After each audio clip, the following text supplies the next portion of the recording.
ഇന്ന് ഈശോ നമുക്ക് നൽകുന്ന മെസ്സേജ്, നിങ്ങളുടെ ഹൃദയം അസ്വസ്ഥമാകേണ്ട, മനസ്സ് അസ്വസ്ഥമാകേണ്ട.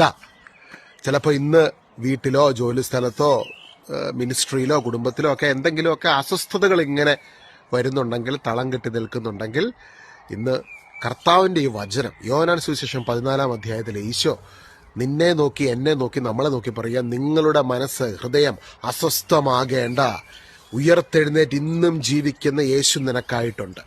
ഇനി വചനത്തെ ഉള്ളിലോട്ടൊന്ന് സ്വീകരിച്ച് യോഹന്നാൻ 14:1 ദൈവത്തിൽ ഉറച്ച് വിശ്വസിച്ചുകൊണ്ട് നമുക്ക് ഈ വചനത്തെ മുറുകെ പിടിക്കാം.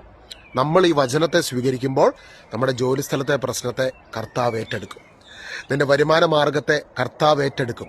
അതിനെ വർദ്ധിപ്പിക്കുവാൻ, അതിനെ അനുഗ്രഹിക്കുവാൻ, എല്ലാ തടസ്സങ്ങളും മാറ്റി അതിനെ നന്മയാക്കി, എല്ലാം അനുഗ്രഹമാക്കി തീർക്കുന്ന ദൈവത്തിന്റെ കരം നമുക്ക് വേണ്ടി കടന്നു വരുന്നു, വെളിപ്പെടുന്നു. ഇതാ ഞാൻ സകലതും പൂർത്തിയാക്കിയിരിക്കുന്നുവെന്ന് പറഞ്ഞ് ക്രൂശിൽ കടന്നുകൊണ്ട് അവസാനത്തുള്ള രക്തം വരെ നമുക്ക് നൽകിയ ദൈവം നമ്മളോട് പറയുകയാണ്, ഭയപ്പെടേണ്ട, ഞാൻ നിന്നോട് കൂടെയുണ്ട്. സംഭ്രമിക്കേണ്ട, ഞാനാണ് നിന്റെ ദൈവം. ഞാൻ നിന്നെ ശക്തിപ്പെടുത്തും. ഇന്ന് തളർന്നിരിക്കുന്നെങ്കിൽ കർത്താവിന്റെ വചനം നമ്മളെ ശക്തിപ്പെടുത്തുകയാണ്.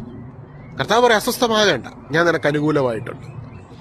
അപ്പൊ ഈ കർത്താവിന്റെ അഭിഷേകം നമ്മുടെ ആത്മാവിൽ നിറയപ്പെടുമ്പോഴാണ് നമുക്ക് നമ്മുടെ ആ ഭാരത്തെ ദൈവം എടുത്തു മാറ്റി നമുക്ക് കോൺഫിഡൻസ് നൽകും. എന്നെ ശക്തനാക്കുന്നവനിലൂടെ എനിക്ക് സകലതും ചെയ്യുവാൻ സാധിക്കുമെന്ന് നമുക്ക് പറയാൻ പറ്റുവാണ്. അപ്പസ്തോല പ്രവർത്തനങ്ങളിൽ പരിശുദ്ധാത്മാവിന് അഭിഷേകം ലഭിച്ചപ്പോൾ അപ്പസ്തോലന്മാർ അവർക്ക് അടങ്ങിയിരിക്കാൻ പറ്റുന്നില്ലായിരുന്നു. വലിയൊരു കോൺഫിഡൻസ് കിട്ടും അവർക്ക്. ആ കോൺഫിഡൻസ് പരിശുദ്ധാത്മാവിൽ നിന്നുള്ള കോൺഫിഡൻസ് ആണ്. ഇവിടെ ഇപ്പം മഴ പെയ്യാൻ തുടങ്ങി. വീഡിയോ എടുക്കാൻ തുടങ്ങിയ സെക്കൻഡ് തൊട്ട് ഇങ്ങനെ ചെറിയ തുള്ളിയായിട്ട് പെയ്യുമായിരുന്നു. അപ്പം കുറച്ചു നേരം ഈ മഴയുടെ കീഴെ നിൽക്കുവാണെങ്കിൽ എന്നാ ഞാൻ മുഴുവൻ നനഞ്ഞു കുതിരും അല്ലേ. ഇതാണ് ആത്മാവിന്റെ അഭിഷേകത്തെ നമ്മൾ നിറയുമ്പോൾ ആ അഭിഷേകത്തിന്റെ ആ ഒരു നിറവിനകത്ത് നമ്മളെ ദൈവമാക്കി മുൻപോട്ട് നയിക്കുകയാണ്.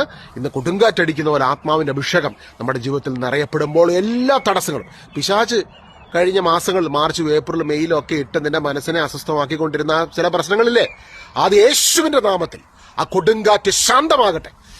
ചില കൊടുങ്കാറ്റുകൾ അടിച്ചിട്ടുണ്ടെങ്കിൽ ആ കൊടുങ്കാറ്റിനെ ശാന്തമാക്കുന്ന ഒരു അഭിഷേകം നിനക്ക് നൽകാൻ വേണ്ടിയായിരുന്നു കേട്ടോ. ആ അഭിഷേകം ഇപ്പൊ പകരപ്പെടുവാണ്. ആ അഭിഷേകം നിന്റെ മേൽ വീഴുന്ന ഈ മൊമെന്റ് നീ എഴുതി വെച്ചു. ആ കൊടുങ്കാറ്റ് ശാന്തമാകുന്നു.